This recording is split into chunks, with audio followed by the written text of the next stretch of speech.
Assalamualaikum warahmatullahi wabarakatuh. Baiklah, di sini saya Febi Munitasari akan mempresentasikan hasil proposal saya yang berjudul Hubungan Intensitas Menonton Drama Korea atau Korean Web terhadap konsep diri pada dewasa awal. Baiklah, langsung saja yang pertama yaitu ada latar belakang. Di era globalisasi seperti saat ini, proses penyebaran yang menyangkut informasi secara mendunia kian meningkat. Perubahan global yang melanda seluruh dunia memberikan dampak yang signifikan terhadap berbagai aspek kehidupan manusia di semua lapisan masyarakat, baik itu di bidang ekonomi, sosial, politik, teknologi, budaya, lingkungan, dan sebagainya.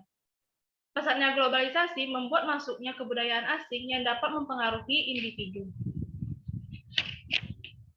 Kondisi tersebut tentunya sangat bermanfaat untuk mempromosikan kekayaan suatu budaya sebagai pariwisata maupun berbagai produk yang dihasilkan oleh sebuah negara.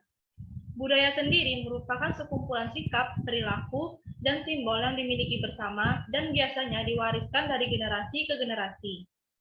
Sementara, menurut Juni dan kawan-kawan, budaya merujuk pada berbagai makna yang menyatakan bahwa ini adalah cara hidup dan cara interaksi antara perorangan dengan satu sama lain.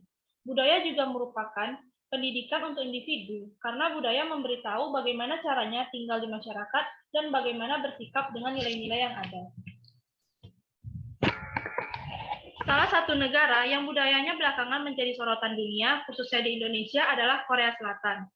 Hal tersebut terlihat dari mulai semakin banyaknya media yang menampilkan berbagai macam hal tentang budaya Korea, sehingga semakin diminatinya berbagai produk yang berbau Korea seperti makanan, busana, musik, drama, bahkan bahasa.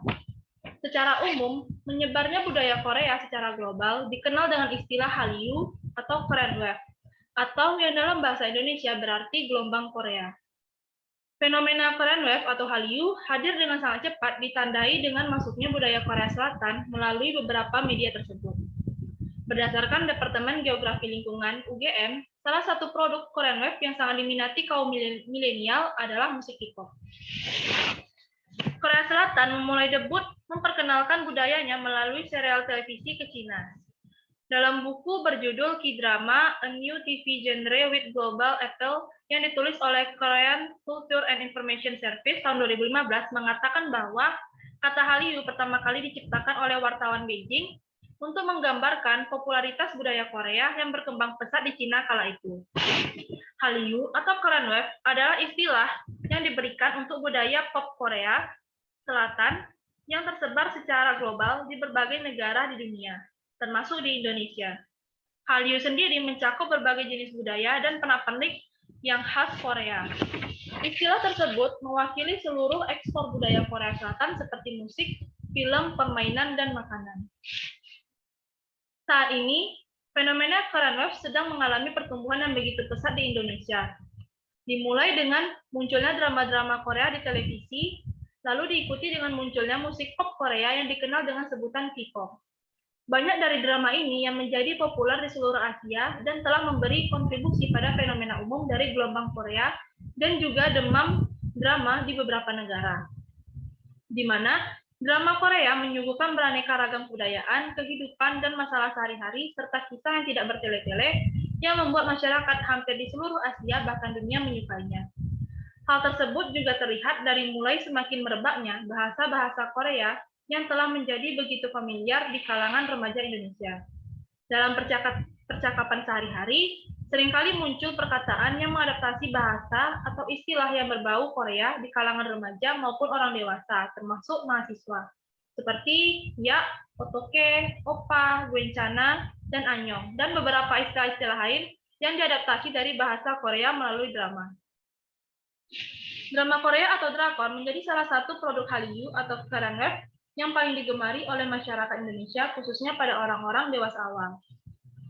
Berdasarkan tribunnews.com, Lembaga Ilmu Pengetahuan Indonesia atau LIPI merespon fenomena tersebut dengan melakukan survei pada tahun 2020 mengenai peningkatan penggemar drama Korea selama pandemi, yaitu sebanyak 842 orang dari 924 responden atau setara 91,1% yang mengaku menonton K-drama selama pandemi COVID-19. Jumlah ini meningkat 3,3% dari sebelum pandemi. Bahkan, 8% responden mengaku sebagai penonton baru. Secara jenis kelamin, 92,6% penonton adalah perempuan. Dari seluruh responden yang mengaku menonton drama Korea, 41,3% diantaranya mengaku melakukannya lebih dari 6 kali dalam seminggu. Durasi menonton pun turut meningkat dari rata-rata 2,7 jam per hari sebelum pandemi menjadi 4,6 jam per hari. Peningkatan penonton drama Korea tak lepas dari masyarakat Indonesia yang lebih banyak beraktivitas secara virtual selama pandemi COVID-19. Survei Alfara menunjukkan 82,7% responden menghabiskan waktu untuk bermedia sosial, 75,1% berselancar di internet, dan 57,8% menonton film.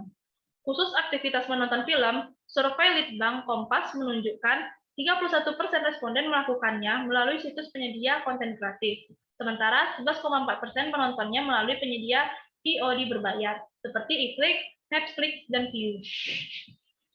Banyaknya masyarakat yang menerima kehadiran drama Korea tersebut adalah faktor yang mendorong berbagai televisi lain untuk ikut menayangkan drama dan film Korea. Semua yang berbau Korea mewabah di berbagai negara, termasuk Indonesia yang meliputi berbagai kalangan. Tidak hanya remaja, anak kecil, hingga orang dewasa pun juga ikut merasakannya.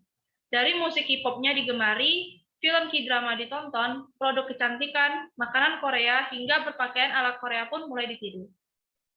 Adapun perilaku yang ditunjukkan dan ditiru oleh remaja dan orang dewasa yang menonton drama Korea antara lain yaitu adanya Korean street food atau makanan ala Korea. Drama Korea selalu bisa membuat penonton merasakan apa yang dilakukan oleh pemainnya, termasuk saat mereka sedang menikmati makanan. Makanan yang biasanya mereka makan adalah ramyeon, kimchi, tteokbokki, Korean chicken, dan masih banyak lagi. Karena begitu banyaknya penggemar drama Korea membuat minat masyarakat, terutama remaja, dan orang dewasa yang ingin mencoba menyicipi makanan khas Korea semakin meningkat. Sehingga tak jarang membuat banyaknya penjual makanan-makanan ala Korea di setiap daerah Indonesia muncul. Mereka menjualnya di mal, ruko, maupun di pinggir jalan. Yang kedua yaitu ada make up ala Korea. Korea memiliki ciri khas dalam bermake up. Make up ala Korea biasanya menggunakan make up yang natural dan lebih mengandalkan eyeliner dan blush on. Penampilan secara keseluruhan menunjukkan gaya muda dengan riasan yang ringan namun berani bereksperimen. Selanjutnya ada gaya busana ala Korea. Tren berpakaian ala negeri ginseng sekarang jadi panutan bagi anak muda. Dan gaya berbusana casual, lucu, dan dengan pilihan warna yang menarik, tren saat ini. Nah, berdasarkan pemahaman tersebut, diketahui bahwa drama Korea dapat berperan dalam membentuk konsep diri seseorang. Rogers mendefinisikan konsep diri sebagai bentuk persepsi mengenai diri sendiri yang terorganisir. Konsep diri berkembang melalui identifikasi figur lekat dalam keluarga dan sekolah. Sedangkan menurut Afif, menjelaskan konsep diri sebagai bentuk gambaran diri yang tersusun atas identitas sosial dan identitas personal yang dalam pemunculannya dapat bergantian ataupun bersamaan. Secara umum, konsep diri adalah pandangan dan sikap individu terhadap diri sendiri. Konsep diri Anda tidak lebih dari rencana tindakan Anda terhadap diri Anda, identitas Anda, ketertarikan, kebencian, tujuan, ideologi, serta evaluasi diri Anda. Konsep diri memberikan acuan dalam menilai objek lain, serta seluruh rencana tindakan ini berawal dari konsep diri. Kecenderungan mengikuti yang semakin kuat dalam diri remaja dan orang dewasa tersebut, lambat laun dapat merubah konsep diri yang ada. Kecenderungan meniru budaya Korea tersebut lama-kelamaan akan berpengaruh terhadap perubahan konsep diri individu dewasa Indonesia. Nah, untuk rumusan masalah, berdasarkan latar belakang di atas, maka rumusan masalah dalam penelitian ini adalah bagaimana konsep diri dewasa awal penggemar drama Korea. Tujuan penelitiannya yaitu untuk mengetahui konsep diri dewasa awal yang menonton tayangan drama Korea. Manfaat penelitian. Penelitian ini diharapkan dapat memberikan manfaat sebagai berikut. Yang pertama, bagi ilmuwan psikologi, diharapkan penelitian ini dapat menambah wawasan dan khasanah ilmu pengetahuan khususnya di bidang psikologi dengan tema konsep diri. Yang kedua, bagi komunitas dan subjek, hasil dari penelitian ini diharapkan dapat memberikan informasi mengenai dampak yang ditimbulkan dari kegemaran mereka menonton drama Korea terhadap konsep diri mereka. Yang ketiga, penelitian ini dapat memberikan pengetahuan mengenai gambaran mengenai hubungan intensitas menonton tayangan drama Korea terhadap konsep diri pada dewasa awal. Baiklah, yang selanjutnya bab 2 itu landasan teori. Yang pertama, pengertian konsep diri. Konsep diri adalah pandangan pribadi yang dimiliki seseorang tentang dirinya. Konsep diri ini merupakan gabungan dari keyakinan orang tentang dirinya sendiri, meliputi karakteristik fisik, psikologis, sosial, dan emosi, aspirasi, prestasi, motivasi diri, kekuatan, dan kelemahan yang ada pada dirinya sendiri dibandingkan dengan orang lain. Self-concept atau yang sering disebut sebagai konsep diri bermula dari seorang tokoh yang bernama William James yang membedakan dua aspek mendasar dari self, yaitu I dan me. Menurut James, konsep I menunjuk pada individu sebagai subjek dan me menunjuk individu sebagai objek. Konsep I sebagai diri yang mengetahui atau knower, dan me sebagai diri yang diketahui. Berdasarkan penjelasan tersebut, maka konsep me inilah yang disebut sebagai konsep diri, karena konsep me ini diciptakan oleh I. Konsep diri bukan merupakan pandangan orang lain mengenai diri kita, melainkan pandangan diri sendiri yang diukur dengan standar penilaian orang lain. Konsep diri menurut Rahman merupakan konsep dasar tentang diri sendiri, pikiran dan opini pribadi, kesadaran tentang apa dan siapa dirinya, dan bagaimana perbandingan antara dirinya dengan orang lain, serta bagaimana idealisme yang telah dikembangkannya. Faktor yang mempengaruhi konsep diri menurut Rahmat tahun 2008 yaitu yang pertama orang lain. Jika kita diterima orang lain, dihormati dan disenangi karena keadaan diri kita akan cenderung bersikap menghormati dan menerima diri kita. Sebaliknya, bila orang lain meremehkan, menyalahkan dan menolak kita cenderung tidak akan menyenangi diri kita sendiri. Yang kedua, kelompok rujukan. Dalam pergaulan bermasyarakat, kita pasti menjadi anggota berbagai kelompok. Ada kelompok yang secara emosional mengikat kita dan berpengaruh terhadap pembentukan konsep diri kita. Ini disebut kelompok rujukan.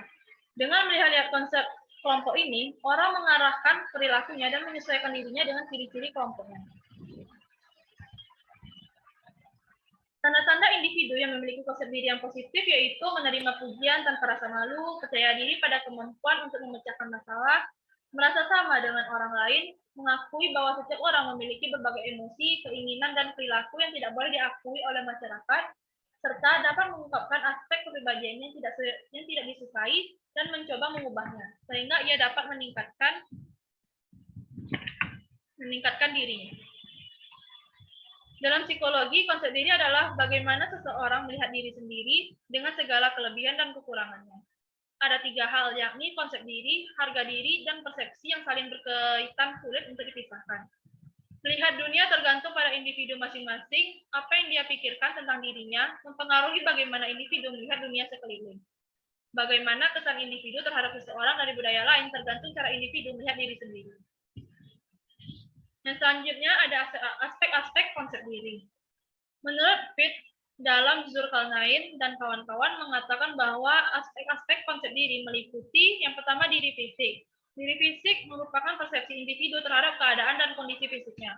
Yang kedua, diri etik moral. Diri etik moral merupakan pandangan individu terhadap nilai-nilai moral etik yang dimilikinya. Hal ini meliputi persepsi individu mengenai hubungannya dengan Tuhan. Yang C, diri pribadi. Diri pribadi merupakan perasaan individu tentang keadaan pribadinya. Dalam hal ini, perasaan dan persepsi yang dimiliki tidak dipengaruhi oleh keadaan fisiknya, melainkan dipengaruhi oleh perasaan yang membuatnya puas sebagai pribadi yang tepat bagi dirinya maupun orang lain. Selanjutnya, diri keluarga. Diri keluarga merupakan perasaan berarti dan berharga yang dimilikinya dalam kedudukannya sebagai anggota keluarga. Dan yang terakhir ada diri sosial. Bagian ini merupakan persepsi individu terhadap kemampuan dirinya berinteraksi dengan orang lain maupun lingkungan di sekitarnya. Dari uraian tersebut, dapat dikatakan bahwa konsep diri pada aspek diri sosial merupakan perasaan individu mengenai kedudukan dan perannya dalam lingkup interaksi sosial dengan orang lain. Menurut Calhoun dan Asosela dalam Gufron dan Risnawati tahun 2012 mengatakan bahwa konsep diri terdiri dari 3 dimensi atau aspek, yaitu yang pertama ada pengetahuan. Dalam aspek ini diartikan sebagai apa yang diketahui individu tentang dirinya sendiri mengenai penjelasan siapa dirinya oleh dirinya sendiri. Yang kedua, harapan. Setiap individu mempunyai harapan bagi dirinya sendiri untuk menjadi individu yang ideal bagi dirinya sendiri maupun orang lain. Individu tersebut juga memiliki pandangan tentang dirinya di masa depan akan seperti apa dirinya nanti. Yang ketiga ada penilaian. Setiap individu berperan sebagai penilai tentang dirinya sendiri. Apakah bertentangan dengan pengharapan diri dan standar yang telah ditetapkan oleh dirinya sendiri. Selanjutnya ada penggolongan konsep diri. Konsep diri dapat digolongkan menjadi dua bagian, yakni konsep diri tinggi atau disebut konsep diri positif dan konsep diri rendah atau yang sering disebut sebagai konsep diri negatif. Konsep diri tinggi atau positif yaitu menunjukkan adanya gambaran diri yang positif, harga diri yang tinggi, evaluasi diri yang positif, penghargaan diri yang positif, dan penerimaan diri yang positif. Sedangkan konsep diri rendah atau negatif yaitu individu dengan konsep diri rendah atau negatif biasanya akan bersifat pasif dan tidak percaya diri, bahkan berpikir buruk mengenai dirinya sendiri. Selanjutnya ada perkembangan konsep diri dan faktor-faktor yang mempengaruhinya. Individu tidak lahir dengan konsep diri, karena konsep diri bukan bawaan. Perkembangan konsep diri pertama kali diawali sejak masa kanak-kanak. Konsep diri seseorang berkembang melalui interaksi individu dengan lingkungan sekitar, pengamatan individu terhadap diri sendiri, dan pengalaman dalam kehidupan keseharian.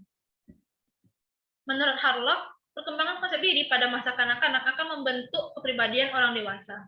Konsep diri dewasa cenderung berubah-ubah sesuai dengan pengalaman yang diperolehnya, tetapi secara perlahan-lahan akan menjadi lebih stabil.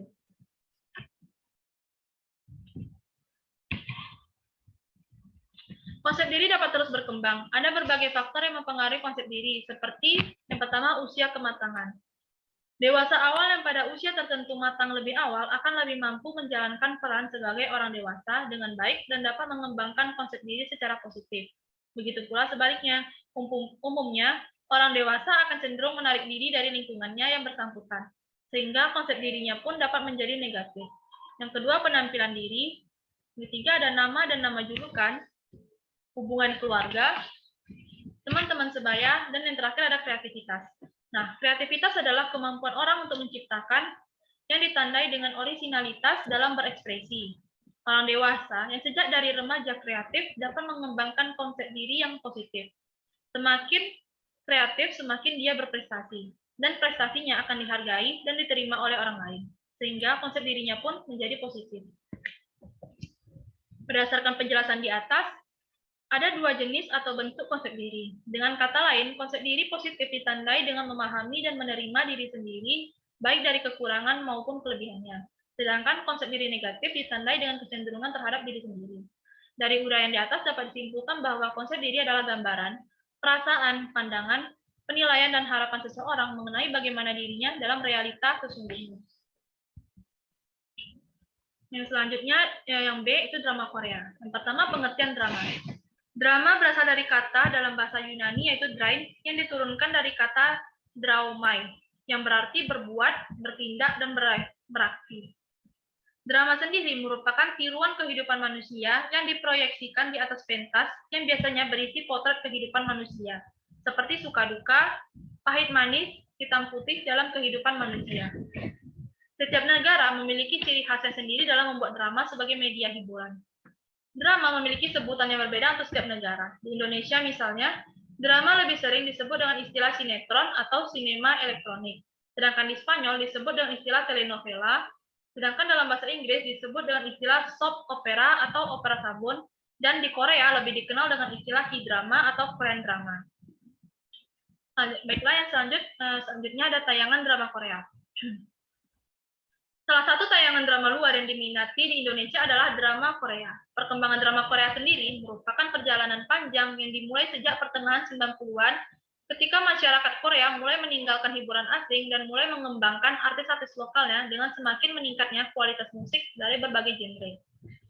Istilah Hallyu pertama kali diperkenalkan oleh jurnalis Beijing pada pertengahan 1999 di Cina sebagai suatu keterkejutan terhadap pesatnya pertumbuhan popularitas hiburan dan budaya Korea di Cina. Sejak saat itu, ledakan budaya pop Korea meningkat dan mencapai tahap penetrasi aktif di berbagai belahan Asia. Dimulai dari Cina, kemudian kawasan Asia lainnya, Timur Tengah, Eropa, Amerika, dan Afrika. Hallyu menjadi pintu gerbang masuknya turis ke Korea. Korean Wave mulai menyebar di Indonesia melalui K-drama. Lebih dari 50 drama seri Korea Selatan ditayangkan di stasiun televisi di Indonesia. Di Indonesia, K-drama sudah masuk sejak tahun 2002. Dua televisi swasta Indonesia sama-sama menayangkan serial televisi Korea yaitu Endless Love yang ditayangkan di Indosiar dan Winter Sonata yang ditayangkan oleh CTV di tengah-tengah maraknya serial televisi Taiwan yang ada di stasiun televisi lainnya. Selanjutnya, dewasa awal. Masa dewasa adalah salah satu fase dalam rentang kehidupan individu setelah remaja. Masa dewasa awal dimulai pada umur 18 tahun sampai kira-kira 40 tahun. Masa ini merupakan masa peralihan dari masa remaja menuju masa dewasa. Peralihan dari ketergantungan ke masa mandiri, baik dari segi ekonomi, kebebasan menentukan diri, dan pandangan masa depan lebih realistis. Dewasa awal adalah istilah yang kini digunakan untuk menunjuk masa transisi dari remaja menuju dewasa. Masa ini juga ditandai oleh kegiatan bersifat eksperimen dan eksplorasi. Transisi dari masa remaja menuju masa dewasa diwarnai dengan perubahan yang berkesinambungan.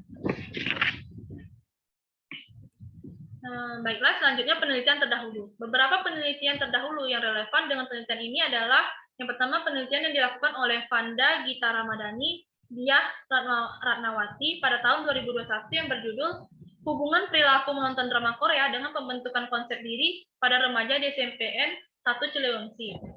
Hasil penelitian yang diperoleh yakni didapatkan hasil analisis hubungan antara perilaku menonton drama Korea dengan pembentukan konsep diri remaja, di mana terdapat 72 responden atau 83,7% yang memiliki kecanduan tinggi menonton drama Korea, memiliki pembentukan konsep diri yang positif, sedangkan di antara responden yang memiliki kecanduan rendah menonton drama Korea ada 24 responden, yaitu 25,3% yang memiliki pembentukan konsep diri yang positif. Artinya, remaja yang memiliki kecanduan tinggi menonton drama Korea mempunyai peluang atau kesempatan 0,7 kali lebih tinggi untuk membentuk konsep diri negatif dibanding remaja yang memiliki kecanduan rendah menonton drama Korea.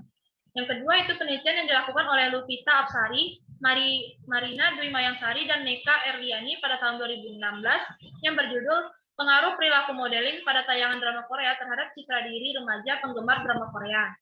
Hipotesis dalam penelitian ini yaitu ada pengaruh perilaku modeling pada tayangan drama Korea terhadap citra diri remaja penggemar drama Korea. Artinya, hipotesis dalam penelitian ini diterima. Terdapat hubungan negatif antara perilaku modeling dengan citra diri. Semakin tinggi perilaku modeling, maka semakin rendah citra diri dan sebaliknya. Pengaruh perilaku modeling pada tayangan drama Korea terhadap citra diri adalah sebesar 76%, sedangkan 24% lainnya merupakan faktor-faktor lain yang tidak dimasukkan dalam penelitian ini. Yang ketiga yaitu penelitian yang dilakukan oleh Rosi Apriliani dan Rizky Setiawan pada tahun 2019 yang berjudul Konstruksi Konsep Diri Mahasiswi Penggemar Budaya Populer Korea. Dari hasil penelitian ini menunjukkan bahwa mahasiswi penggemar drama Korea melakukan tindakan konsumsi berdasarkan tahapan tindakan MIT yaitu impuls, persepsi, manipulasi, dan konsumasi. Pada tahap impuls, penggemar drama Korea melibatkan stimulus indrawi yaitu berupa tayangan drama Korea yang diperoleh melalui cara mengunduh, hasil berbagi, maupun menonton pada sebuah aplikasi video. Penggemar drama Korea sudah sejak lama menyukai drama Korea, mulai dari sekolah tingkat dasar hingga sekarang dengan alasan bahwa drama Korea tidak pernah membosankan. Yang selanjutnya yaitu bab 3 metode penelitian. Yang pertama jenis penelitian. Penelitian ini dilakukan secara kuantitatif korelasional, di mana penelitian korelasi bertujuan untuk menemukan ada tidaknya hubungan. Dengan apabila ada, berapa eratnya hubungan, serta berarti atau tidaknya hubungan itu. Pada intinya, dalam penelitian ini, untuk mengetahui korelasi dua variabel. Penelitian ini dalam memperoleh data menggunakan kuesioner dan menggunakan instrumen berbentuk skala dengan menggunakan skala Likert. Dengan menggunakan skala konsep diri dan menggunakan skala drama Korea yang terdiri dari dua macam, yaitu pernyataan favorable dan pernyataan unfavorable. Metode analisis data yang digunakan dalam penelitian ini adalah menggunakan aplikasi SPSS. Yang B, identifikasi variabel. Sesuai dengan judul penelitian yang akan diteliti, adapun variabel yang digunakan dalam penelitian ini antara lain yaitu variabel bebas atau independen, yaitu menonton drama Korea. Sedangkan variabel terikatnya yaitu konsep diri dewasa awal. Yang C, definisi operasional variabel. Yang pertama itu konsep diri. Dalam psikologi, konsep diri adalah bagaimana seseorang melihat diri sendiri dengan segala kelebihan dan kekurangannya. Ada 3 hal, yakni konsep diri, harga diri, dan persepsi yang saling berkaitan, sulit untuk dipisahkan. Melihat dunia tergantung pada individu masing-masing, apa yang dia pikirkan tentang dirinya mempengaruhi bagaimana individu melihat dunia sekeliling. Bagaimana kesan individu terhadap seseorang dari budaya lain tergantung cara individu melihat dirinya sendiri. Yang kedua, menonton drama Korea. Menonton merupakan suatu kegiatan dan aktivitas yang disengaja dan jika dilakukan akan menyenangkan, yaitu seperti menonton K-drama yang mengacu pada televisi di Korea dengan bentuk mini-seri. Selanjutnya, subjek penelitian. Subjek penelitian ini dipilih dengan menggunakan teknik purpose sampling, yaitu pengambilan sampel dengan pertimbangan atau kriteria tertentu. Subjek diambil berdasarkan kriteria yang ada, yaitu yang pertama, berusia 21-30 tahun, yang kedua, penggemar drama Korea. Yang kedua ada sampel penelitian. Menurut Sugiono, sampel adalah bagian dari jumlah dan karakteristik yang dimiliki oleh populasi tersebut. Pada penelitian ini, sampel yang diambil adalah orang-orang yang berada pada usia dewasa awal dan para penggemar drama Korea. Adapun sampel penelitian sebanyak 30 orang, sesuai dengan Ross dalam Sugiono tahun 2010 yang mengatakan bahwa ukuran sampel yang layak dalam penelitian adalah antara 30 sampai dengan 500 orang. Selanjutnya ada metode pengumpulan data. Metode pengumpulan data yang digunakan dalam penelitian ini adalah menggunakan skala, yaitu skala konsep diri dan skala penggemar drama Korea. Menurut Aswal tahun 2012, skala adalah suatu prosedur pengambilan data yang merupakan suatu alat ukur aspek afektif yang merupakan konstruk atau konsep psikologis yang menggambarkan aspek kepribadian individu. Angket ini disusun berdasarkan aspek dan disusun dalam kuesioner dengan jumlah sebanyak 40 item, di mana terdapat 4 pilihan, yaitu sangat setuju, setuju, tidak setuju, dan sangat tidak setuju. Baiklah, sekian presentasi dari saya. Lebih dan kurangnya saya mohon maaf. Assalamualaikum warahmatullahi wabarakatuh.